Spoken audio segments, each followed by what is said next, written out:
Hi, today I'm going to be telling you about the Sonos Arc Ultra. It's a premium smart soundbar. So, a soundbar is like a fancy term for a speaker, but that's kind of uh making it basic. But it's a soundbar is very different from a speaker, but it's basically it's a speaker, but it's fancy, right?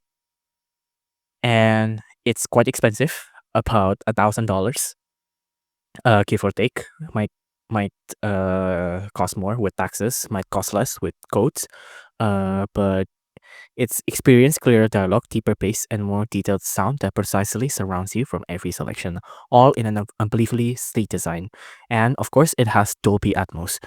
Dolby Atmos is a sound system that makes your audio quality really immersive.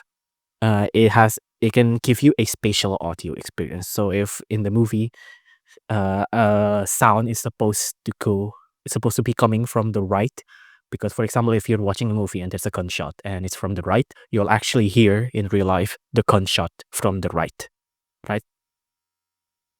But of course, this is pretty expensive. All of these uh options and all of these features here does not come cheap. It needs to be very well engineered for it to be really good.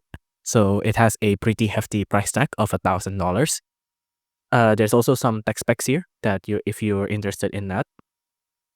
There's amplifiers, tweeters, midwoofers, adjustable EQ, so you can adjust the equalizer in the Sonos app. There's also even a microphone, woofers, true play, speech enhancement, night sound, TV audio swap, Dolby Atmos music, and home theater audio formats. So it has a lot of feature. Of course, it has a lot of feature.